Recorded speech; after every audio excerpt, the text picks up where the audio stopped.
Hola, ¿qué tal? Muy buenas tardes.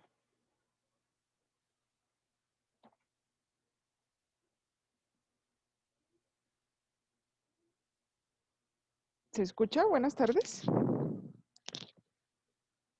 Buenas tardes, sí, sí se escucha, Miss.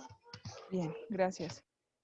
Bueno, pues hoy iniciamos un poquito retrasaditos o un poquito tarde porque había tenido tenía problema para ingresar justamente a la plataforma. Me parece que la estaban utilizando. Esperé unos minutitos a ver si, pues si no se interrumpía nada, pero bueno, dado que avanza el tiempo y no se terminaba, pues tuve que terminar la reunión.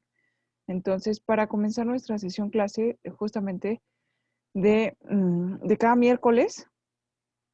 En esta sección, me parece que ya les había comentado, la clase pasada me parece que fue Derecho Administrativo, entonces como estamos por ahí intercalando y o viendo mitad de tiempo, cada una de las asignaturas en puntos exclusivamente relevantes, eh, es por ello que el día de hoy me aboco justamente a la manera de enunciarles a ustedes cómo es que funciona la ley de amparo respecto al libro justamente de ley de amparo en lenguaje llano, que ya les he compartido en la plataforma, que ya hemos estado pues viendo, me parece que hace 15 días.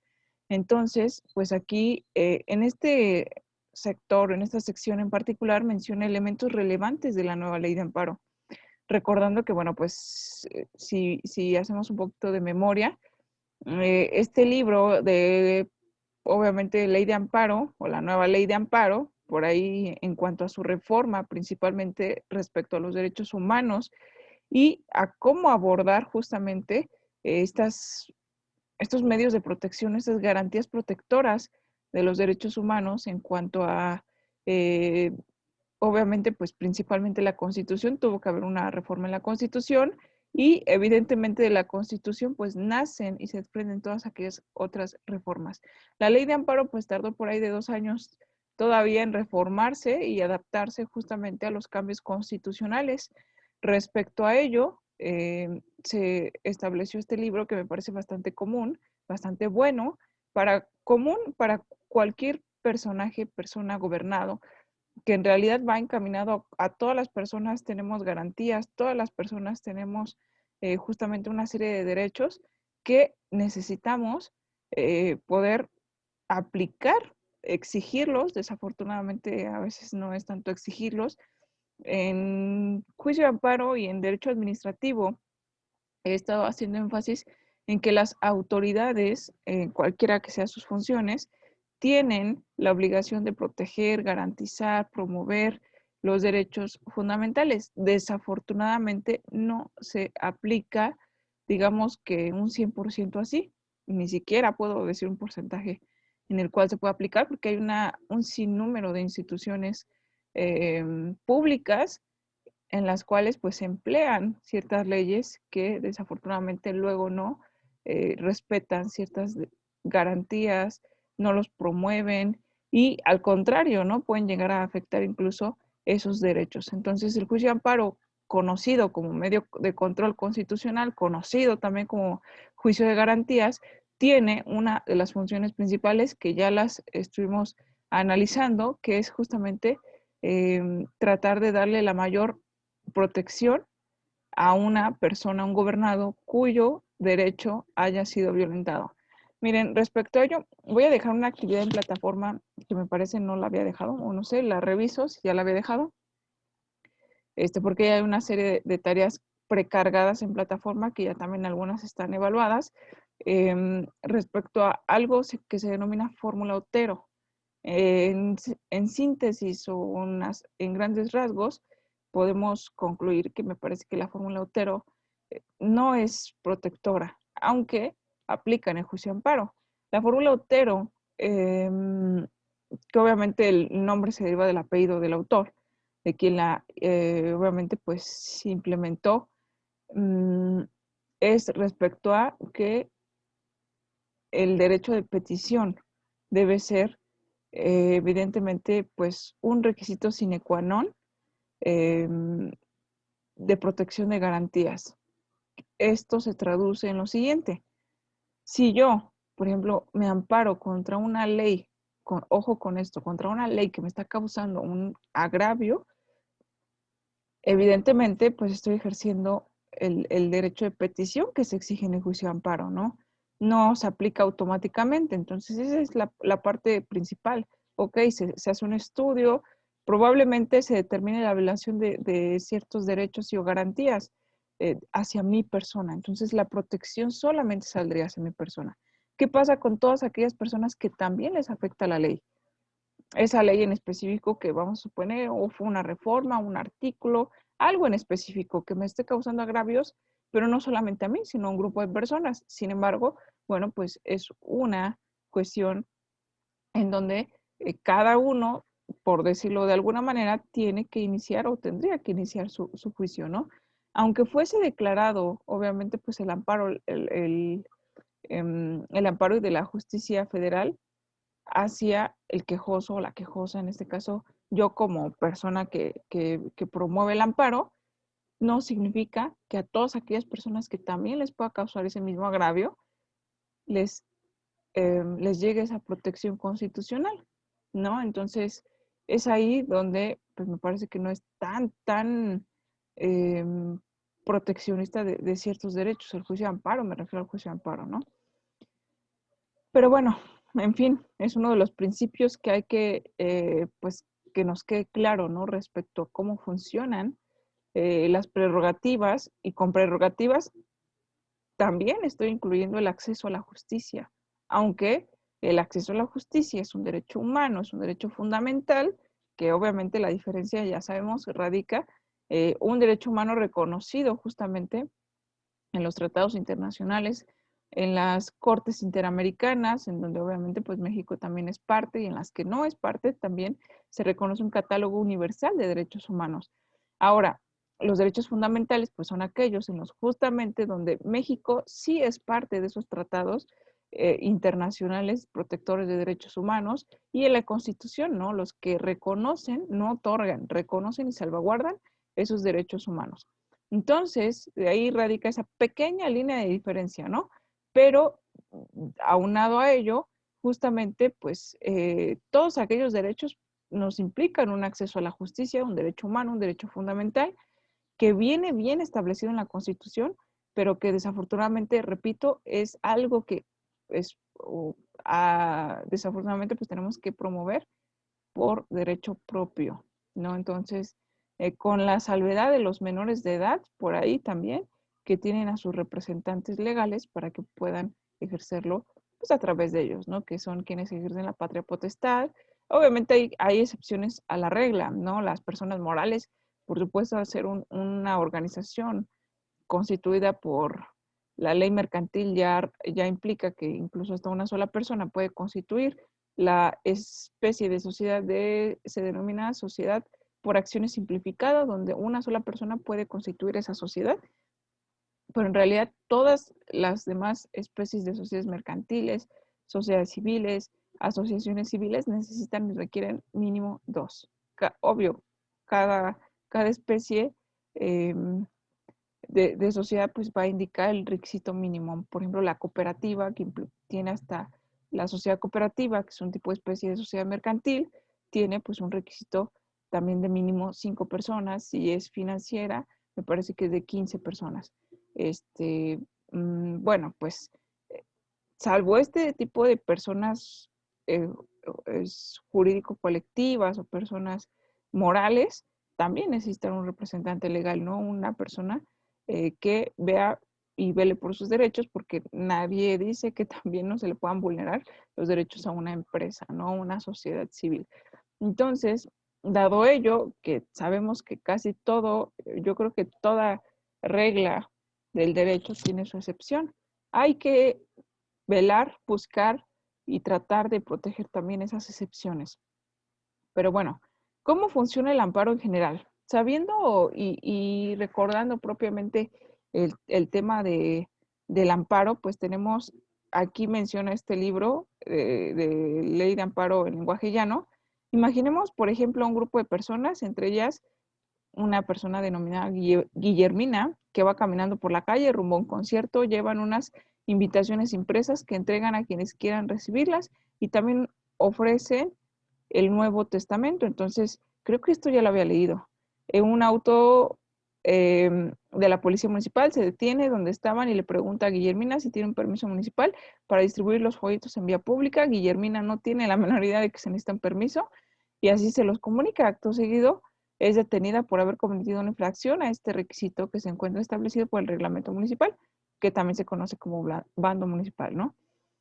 El amparo se presenta al juzgado de distrito. Creo que esto no había hecho mucho énfasis, pero este es un amparo que en la vía indirecta, aunque ya haya leído el ejemplo, es un amparo por la vía indirecta. Quiere decir, dentro de las vías del juicio de amparo existen dos vías, la directa y la indirecta. Pareciera, es confuso, porque la directa pareciera decir, pues directamente te vas al amparo, ¿no?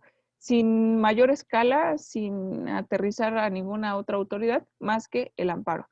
Pero no, en realidad es lo contrario. Vamos a jugar un poquito con nuestra mente, no sé cómo ustedes lo puedan determinar, pero o lo que nos imaginemos o nos empezamos a imaginar como vía directa, el ejemplo que les pongo es sencillo, ¿no? En este ejemplo, Guillermina invocó la vía directa porque no agotó absolutamente nada más que directamente se fue al amparo, ¿no? Esa sería como la lógica a seguir, pues es lo contrario, en realidad aplicó la vía indirecta. La vía directa agota un principio denominado principio de definitividad. Esto quiere decir que necesitamos acudir a instancias ordinarias y a interponer los recursos ordinarios que la ley normal, digamos que igual la ley ordinaria nos establece regularmente en tipo de recursos, pues encontramos el recurso de apelación, encontramos el recurso de queja, encontramos el recurso de revocación, recursos denominados reconsideración, etcétera, dependiendo la materia y dependiendo obviamente pues la ley que se pueda aplicar. En ese tenor de ideas, pues encontramos una serie de recursos en leyes ordinarias, lo cual nos lleva a agotarlos, porque si no, no podemos interponer la vía de amparo, ¿sale? Porque si la interponemos, lo que haría el juez de amparo sería sobreseer el juicio o tener la demanda por no presentada dado a un pues impedimento de procedibilidad, ¿no? Que es, no agotaste los recursos ordinarios, agótalos y ya más adelante vemos, ¿no? Lo cual también es un poquito, en su momento, hace unos días, la semana pasada, estuve en un curso igual, virtual, gratuito, que también se lo recomiendo si ustedes gustan tomarlo y si les interesa la materia penal. En realidad no es mi especialidad, pero dado por ahí un proyecto en Derecho Procesal que también tengo justamente en Jalep, pero en presencial, sabatino, pues la mayoría democráticamente les interesó la materia penal. Entonces, pues por ahí vimos en conjunto un video respecto a que lo dio un curso gratuito que está dando un juez de materia penal de la Ciudad de México, activo, me parece un juez bastante, pues con bastantes cualidades como autoridad. Me refiero a que es bastante humano, lo menciona, hace mención, justamente se hizo ese curso gratuito para abogados, pasantes y personas comunes, ¿no? Tratando, porque me parece que a mitad del video por ahí no logra completamente el cometido de tratar de traducir completamente en un lenguaje bastante sencillo lo que es el derecho penal, el procedimiento, más bien el proceso penal, acusatorio, adversarial y oral, ¿no? Respecto a mencionando, iniciando por los principios en materia penal, pero da muchos tips, ¿no? En relación a la defensa, al asesor jurídico, o sea, en realidad me parece que aplica los principios del derecho penal, como lo es la imparcialidad, de forma bastante coherente, ¿no? Tanto puede tener errores la defensa y menciona que el derecho penal procesal ha sido bastante proteccionista, o sea, ha abocado mucho más en un papel protagónico a defensa de derechos fundamentales o derechos humanos al imputado, pero a veces esa parte proteccionista al imputado me deja a la víctima por ahí en un estado de indefensión, ¿no? por decirlo de alguna manera, porque bueno, si al imputado por ahí que cometió, vamos a suponer, ¿no? Que sí cometió una serie de delitos, no sé, recordar el caso Florence Cassés, una secuestradora que se le atribuyó, se le imputaron el delito de secuestro, privación, obviamente ilegal de la libertad, otras situaciones que además influye mucho que sea que tenga una nacionalidad francesa, una nacionalidad internacional, que además vienen los derechos protectores de aquella de aquel país de origen que protege obviamente a sus conciudadanos y toda vez que estaba siendo procesada en México, se demostró por ahí que además, dicen, ¿verdad? Porque uno al final se guía a veces por los medios de comunicación, que también de repente son medio amarillistas, que distorsionan las cosas a efecto de obtener pues más rating. Pero el tema es que se decía, y sí pasa, en realidad sí pasa, pero eso tampoco no lo pongo tanto en tela de juicio, pero tampoco puedo aseverar que haya sido cierta esa versión. Que a pesar de que se demostró con videos, o sea, con pruebas contundentes que sí cometió esos delitos, eh, por ciertas violaciones procesales a sus derechos, obviamente como imputada, pues se tuvo que dejar en libertad. Entonces, si esa parte en la cual se le violan ciertos derechos procesales para justamente para ser juzgada en un proceso penal, que por ahí se les haya barrido al grupo de autoridades que conocen, al MP, a la policía ministerial, etcétera, que no sé si se elaboró bien la cadena de custodia, que se retuvo más de lo debido, ¿no? Más de lo que permite la ley, que no se le, a lo mejor no se le asignó traductor, ¿no? Porque pues obviamente al ser francesa, pues habla francés. Una serie de cuestiones, ¿no? En las cuales hay muchos defectos en el procedimiento penal que hacen que a ella se le estén vulnerando sus derechos a un debido proceso, ¿no? Pero por otro lado, si de alguna manera se acredita hoy pruebas contundentes de que obviamente pues secuestró o realizó esa serie de crímenes que se le atribuye, ¿qué pasa con las víctimas, no? ¿Qué pasa con la parte de la víctima? ¿Dónde queda la reparación del daño? ¿Dónde queda la justicia para las víctimas?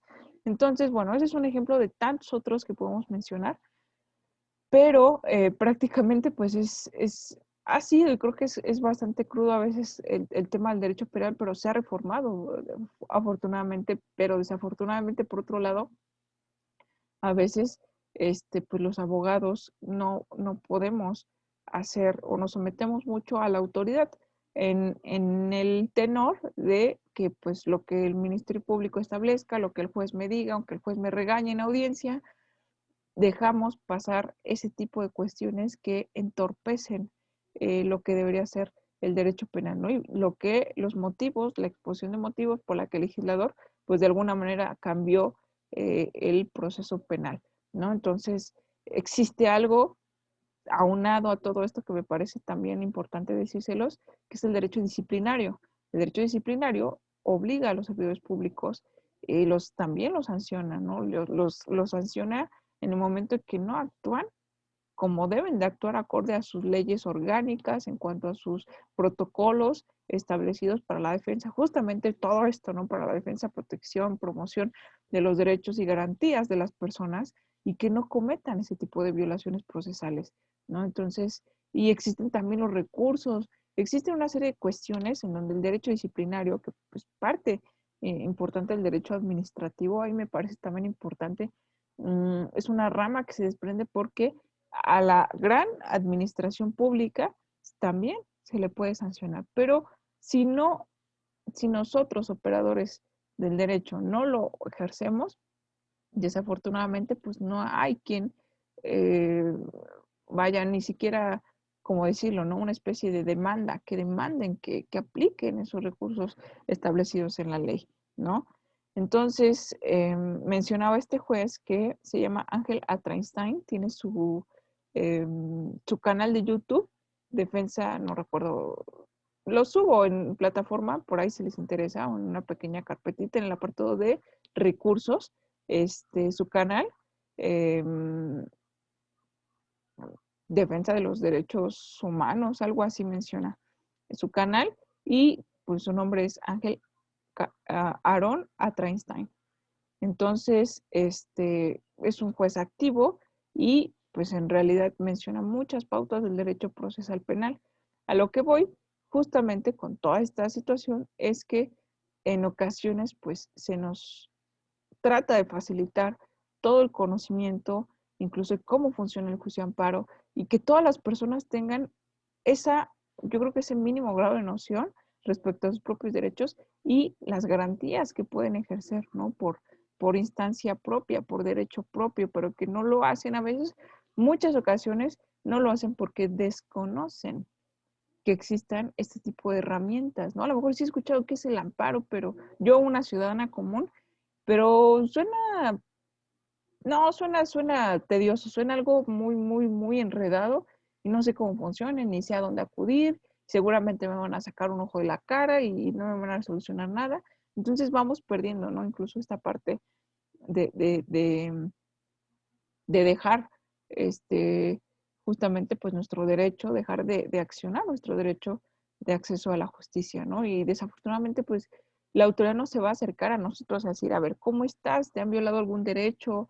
¿Qué podemos hacer por ti? ¿No? Sino que es una prerrogativa individual. Entonces, dado ello, como es una prerrogativa individual que tenemos que iniciar, se tiene que iniciar obviamente pues la persona quien, a quien le nace ese derecho de exigir la protección de la justicia federal, en este caso lo digo por el juicio de amparo.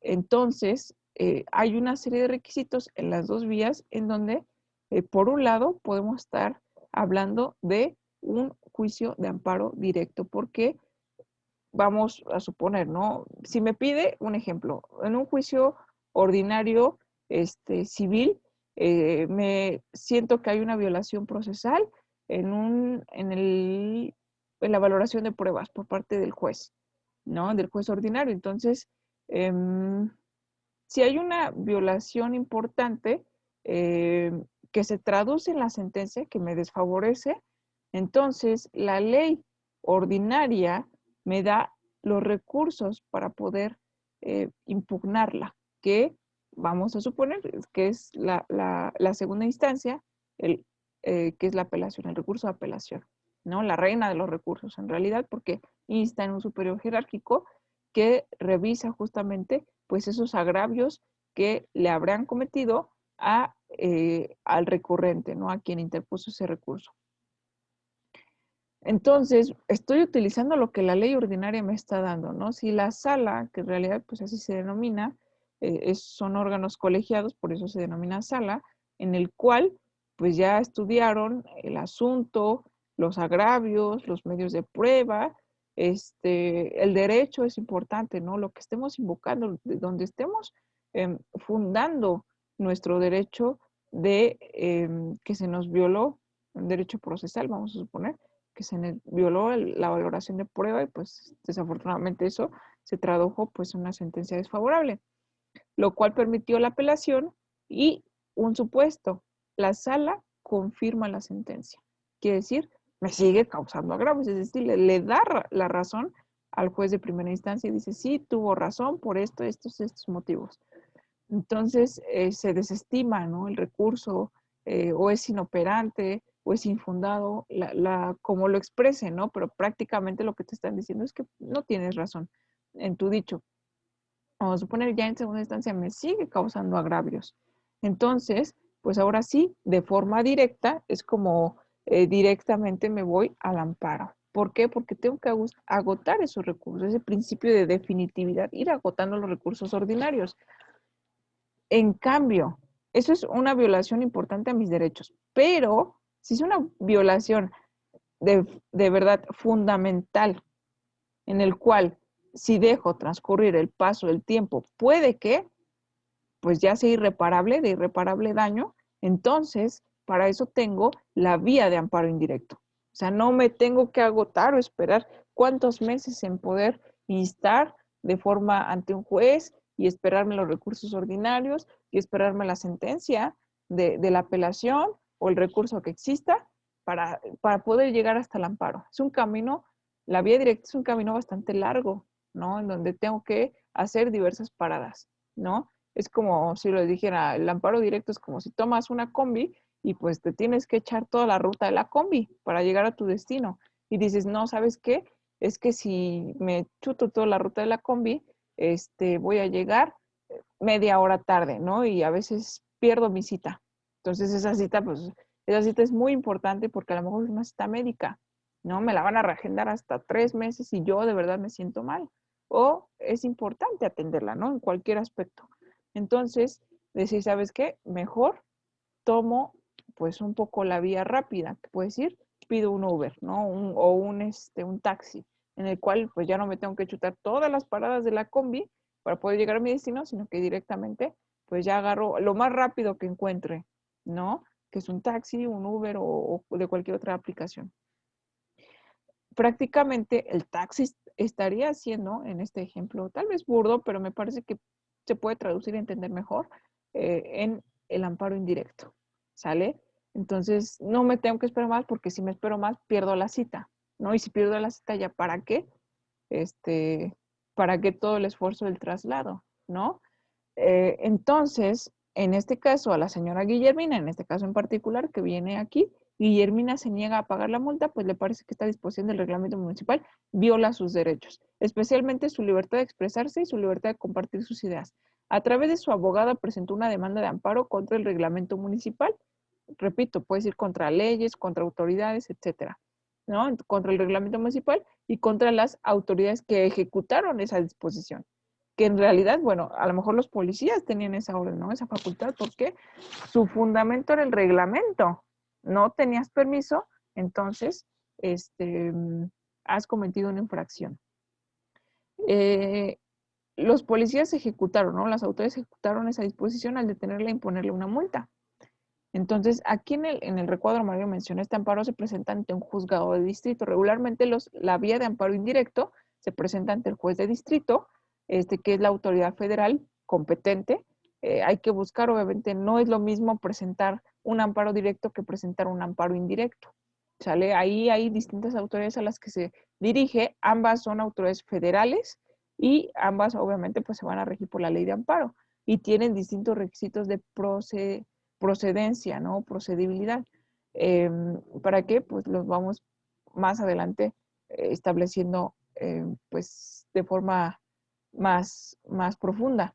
Este tipo de amparo de derecho mexicano se le llama amparo indirecto por vía indirecta. En contraste, por ejemplo, si Guillermina, por otro lado, si nos atendemos a la lógica, a veces el derecho es mucho de lógica, pero en otras ocasiones esta puede jugar, o sea, a veces juega con las palabras, ¿no? Es decir, Guillermina directamente se fue al amparo, entonces es un amparo directo.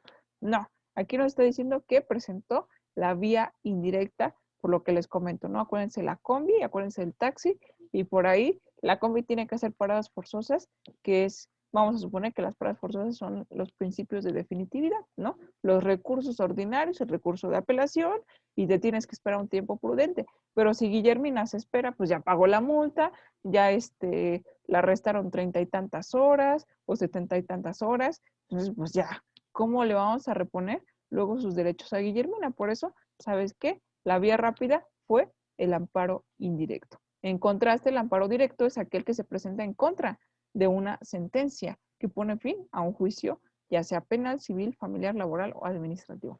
Esta parte también es importante porque toda resolución regularmente que sea definitiva, contra de esas resoluciones definitivas, procede el juicio, justamente el juicio de amparo directo. No contra alguna otra situación, no procede. Entonces, la gama de posibilidades o el abanico de posibilidades en donde tenemos, a lo mejor eh, sale de esos supuestos, ¿no? Pero es que Guillermina ahorita no se habló de ningún tipo de juicio, ni familiar, ni laboral, ni civil. Entonces, pues no aplicaría, pues descartamos por ahí el amparo directo, ¿no? ¿Por qué? Porque va contra las sentencias, bueno, contra resoluciones que ponen fin al juicio. Regularmente antes de la reforma laboral, en materia laboral no se llamaban sentencias, sino se denominaban laudos, pero es prácticamente el similar, no lo mismo, pero es una resolución que le pone fin a un juicio. Ahora, por otro lado, en materia laboral no existe el recurso de apelación. Entonces, si no hay segunda instancia, va el amparo directo. ¿sale? No se denomina indirecto solamente porque ya no haya segunda instancia, que decir, ya no hay recurso de apelación, porque la ley no contempla, la ley en materia laboral no contempla un recurso de apelación. Hay que estudiar bien también, digamos que el aspecto fundamental de la violación. Primero, discernir, ¿no? A ver, ¿qué materia me está hablando aquí? Claramente se puede decir que si me menciona el reglamento municipal, si me menciona una infracción, es obviamente pues derecho administrativo, que de ahí se deriva sus ramas en un derecho municipal, ¿no? Porque es una ley municipal, ¿no? Una norma municipal.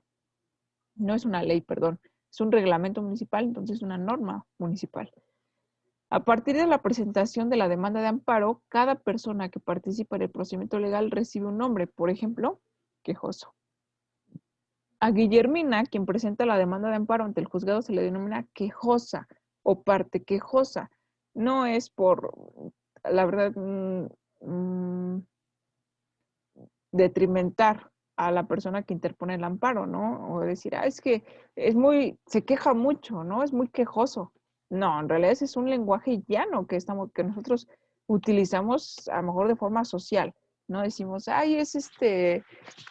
es muy corajudo porque hace mucho coraje, ¿no? Es muy enojón o enojona, ¿no? Porque siempre está de malas. No, no es ese tipo de etiqueta porque iría en contra de lo que inclusive pues la protección de derechos hace, ¿no? Que no hay que discriminar, no hay que afectar de ninguna forma verbal, física, ningún tipo de forma a cualquier persona. Entonces, no es un peyorativo, pero así se denomina parte quejoso porque prácticamente lo que se está haciendo es una queja de una autoridad o de una ley, o de las dos, ¿no? Porque una ley, un reglamento, una norma que ejecutó cierta autoridad, claro, a lo mejor en sus funciones me están violando mis derechos. Entonces, a Guillermina se le conoce como quejosa o parte quejosa. La autoridad a la que se le reclamó y violó sus derechos humanos, que le violó los derechos humanos a la parte quejosa, en este caso el ayuntamiento, la policía municipal del territorio donde se trate,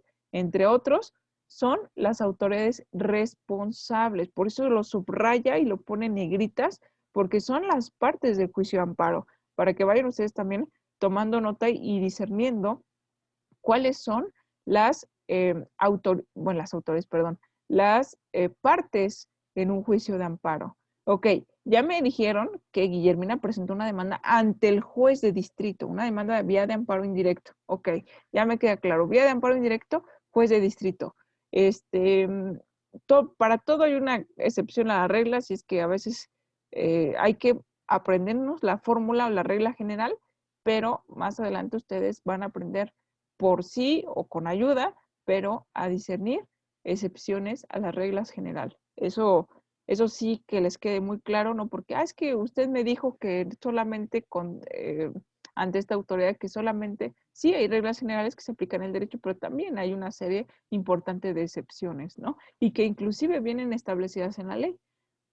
A Guillermina, bueno, como es una parte del juicio de amparo, que fue quien lo interpuso, quien lo solicitó, es la parte quejosa. Ya tenemos a la autoridad a la que se lo dirigió, que es el juez de distrito. Ahora, ¿contra quién va el amparo? Pues contra las autoridades responsables, que es el ayuntamiento, la policía municipal, porque fueron los que me detuvieron, me multaron, etcétera, ¿no?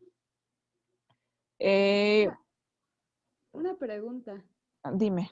Es como la tesis que nos dejó analizar de juicio de amparo indirecto. A ver, otra vez, perdón, porque te escuché muy bajito. Le comento que sí es como la tesis que nos dejó analizar del juicio de amparo indirecto.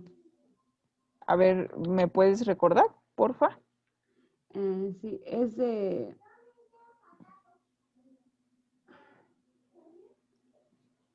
que dice de jurisprudencia que el juicio de amparo indirecto se reclamó la resolución que negó el trámite de autorización de visa por oferta de empleo. El secretario encargado del despacho del juzgado de distrito rechazó el plano de la demanda al considerar que operaba el principio de definitividad. Así es. Justamente, sí, por ahí hay varias jurisprudencias que de repente o sugiero o dejo de tarea, a veces como que se me va, la onda un poco respecto a tener bastante fresco esa parte, pero sí, en realidad son partes importantes que estamos tratando respecto a ahorita la vía indirecta, porque no es que sea la más importante, no es que sea más importante la indirecta que la directa, ambas son importantes, pero aplican en distintos momentos, ¿no? Si yo ya inicié un juicio y por ahí vi una violación importante a mi derecho fundamental, no me voy a esperar a la vía directa. Entonces, hay que analizar los requisitos de procedencia de ambas vías para saber en qué momento sí podría invocar el juicio de amparo y fundamentárselo al juez de amparo. Y al juez de amparo no me refiero exclusivamente al juez de distrito, sino a las autoridades que lleguen a conocer del amparo. Inclusive hay un solo recurso que a veces también tiene su requisito de procedencia, ¿no? De que se estudie el recurso de revisión de amparo, ¿no? ¿Qué pasa si la autoridad de amparo igual me niega el derecho? Decir, híjole, pues ya ni modo. No, sino que existe el recurso de revisión. Si procede, adelante, ¿eh? Hay que, a veces, digo, afortunada o desafortunadamente tenemos una serie de recursos que en ocasiones, bueno, que te estén negando, te niegan en la vía ordinaria, te niegan en esto, en el recurso de apelación, te niegan en el amparo, te desanima y dices, pues, sí, probablemente exista una razón fundada con todas estas autoridades que me están negando mi derecho, pero si en revisión, porque ya han llegado a revisiones donde revoca todo lo anterior, imagínense qué satisfactorio sería decir, siempre sí tenía razón. Desafortunadamente, por eso digo, pues me tuve que topar muchas veces con puertas cerradas, o que me cerraran la puerta, o que me negaran ese derecho para poder encontrar a alguien que proteja mis derechos como lo solicité, ¿no? O que reconozca que se me violó y que se me tiene que hacer una reparación a mi derecho, ¿no? Porque justamente es ese derecho, una autoridad que sí reconoce, que sí valora tratados internacionales, que sí los aplica y que sí me está dando esa protección. Por eso digo, afortunados para unos, desafortunados para otros, porque a veces todo eso desanima, ¿no? Y decir, bueno, ¿a poco tengo que llegar hasta allá? Que suena un camino bastante eh, complicado de recorrer para que se me reconozca un derecho. Digo, a veces así pasa, ¿no? Pero ya después del recurso de revisión, ahora sí, mis estimadas aquí alumnas, no hay nada por hacer en un derecho mexicano.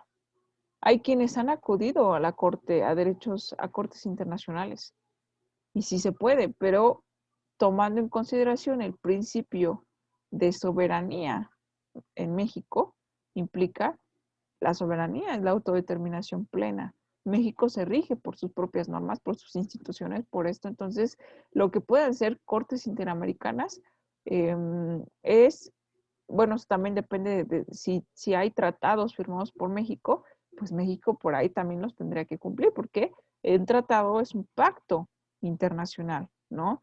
Y que atiende a otro principio importante que es el pacta sunt servanda, ¿no? Lo pactado no se puede revocar, ¿no? Que surte efectos en los tratados internacionales, pero sobre todo en todo contrato, ¿no? Si yo firmo un contrato y vienen las cláusulas establecidas y más adelante digo, no, es que esa no la voy a cumplir por esto, por X o Y motivo, o porque no se me da la gana, o porque ya no quiero, porque las condiciones cambiaron, o porque sencillamente ya no quiero cumplirlo. Entonces, ¿de qué sirve obligarse? El derecho nace también a partir de las obligaciones. Si ustedes pues llegaron a ver derechos de las obligaciones, regularmente en derecho civil, el pacta sunt servanda es estar acorde a lo pactado, ¿no? Que es prácticamente una ley general, una regla general, pero tampoco no voy a poner, bueno, pues es que pactamos que me vendí, que me, cosas ilegales, ¿no? O que iba a ser mi esclavo si no cumplía esto. Bueno, pues tampoco, ¿no? Porque justamente los derechos humanos, una cosa es que se atienda a lo pactado y otra cosa es que vengan cuestiones contrarias al derecho, ¿no? A lo que viene establecido en la propia Constitución. Lo mismo pasa con los tratados internacionales. Se tienen que cumplir y tiene que haber autoridades que lo hagan y lo hagan valer, ¿no? Y autoridades, pues obviamente, que cumplan esas determinaciones. Eh, Existe justamente lo que nos ayuda mucho en materia de derecho constitucional, de juicio de amparo, son las jurisprudencias nacionales e internacionales. Entonces, pues por ahí también se va a dejar respecto al juicio de amparo, se va a dejar mucho este tipo de análisis porque vienen casos muy interesantes, muy en particular, como este, pero obviamente se traduce en norma general, ¿no? Te va a venir, pues no te va a venir datos personales, o a veces vienen censurados, incluso hasta en sentencias públicas, censuran datos privados, pero que los ponen a disposición del público a efecto de que puedan ver y también en su momento hacer valer sus derechos, nuestros derechos, si es que nos encontramos en esa situación. O para nosotros como operadores jurídicos también, ¿no?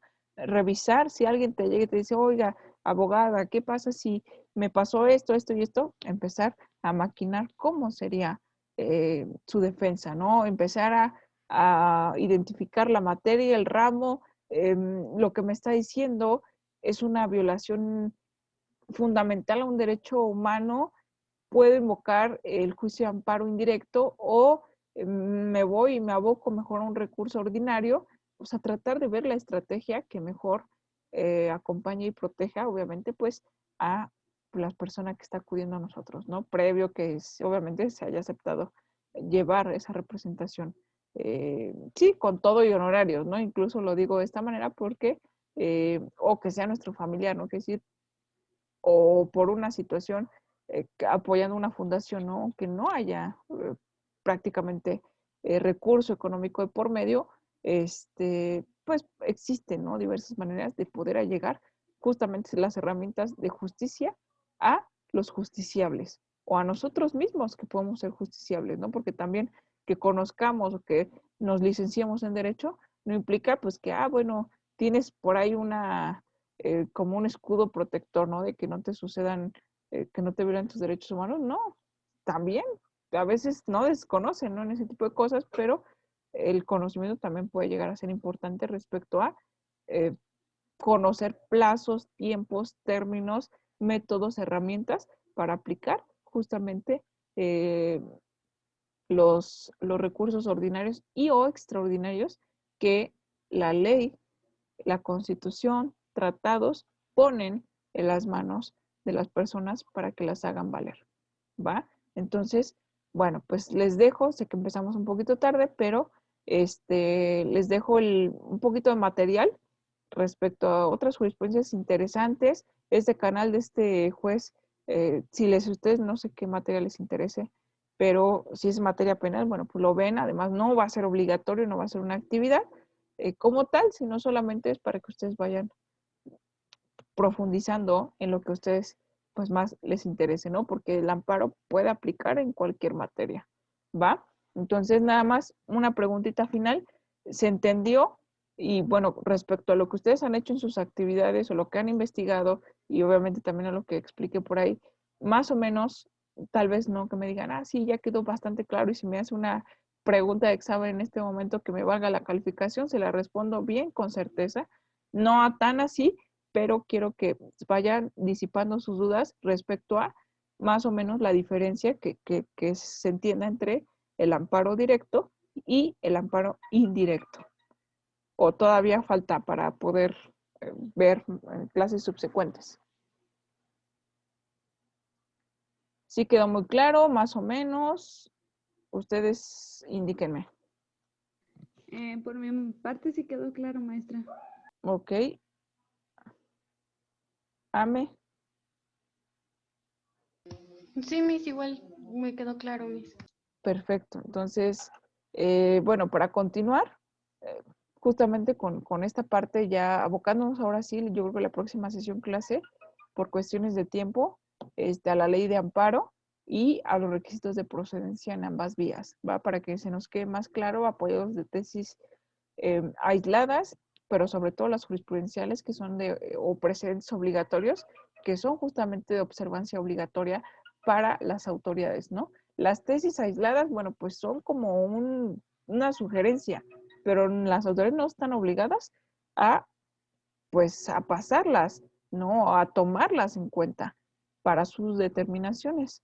Pero las jurisprudencias precedentes obligatorios, esas sí que están obligadas a pasar por ellos.